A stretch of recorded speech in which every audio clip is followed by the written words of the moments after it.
Hi friends, ఇప్పుడు వచ్చి ఫామ్లో మన షెడ్లో ఉన్నాము. మేము ఒక షెడ్లోనే కొంచెం స్పేస్ తీసుకొని ఇలా షట్టర్ లాగా చేసుకొని ఈ షట్టర్లో మొత్తం దానా అనేది స్టోర్ చేసుకుంటాము. కంప్లీట్గా బర్రెలకి కావాల్సిన దానా అంటే పత్తిపిండి, మక్కపిండి, ఫీడ్ ఏదైతే ఉంటుందో వాటికి వేసేది, అంటే పచ్చగడ్డి ఎండుగడ్డి కాకుండా మిగతాది ఏదైతే ఉంటుందో అది అనేది కంప్లీట్గా స్టోర్ చేసుకుంటాము. మీరు ఇప్పుడు ఇక్కడ చూడండి, కనిపిస్తుంది కదా, ఇదంతా వచ్చేసి దానా.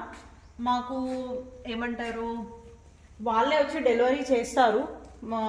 కంప్లీట్గా ఆల్మోస్ట్ మేము ఒక 1 మంత్కి సరిపడా ఒకేసారి వాళ్ళు వచ్చి డెలివరీ చేస్తారు. సో నేను లాస్ట్ ఒక వీడియోలో షేర్ చేశాను మీకు, ఇలా ఎండుగడ్డి చాలా కట్టించుకుంటే. సో అందరు అడిగారు, మీరు ఓన్లీ బర్రెలకు ఎండుగడ్డే వేస్తారా, ఇంకా ఏం పెట్టరా అనేది. ఎండుగడ్డి అనేది ఒక్కటే వేస్తే బర్రెలు అనేటివి పాలివ్వవు, వాటికి అన్నీ కావాలి. అంటే సేమ్, అంటే ఇప్పుడు నార్మల్గా బయట సప్లిమెంట్స్ ఇవ్వాలి, పచ్చగడ్డ వేయాలి, ఎండుగడ్డ వేయాలి, ఇట్లా ఫీడ్ వేయాలి, పత్తిపిండి వేయాలి, చాలా వేయాలి. సో అందుకోసమని నేను మీకు ఆ క్లారిటీ ఇవ్వడం కోసం నేను ఈ వీడియో చేస్తున్నాను. Okay friends, bye, thank you.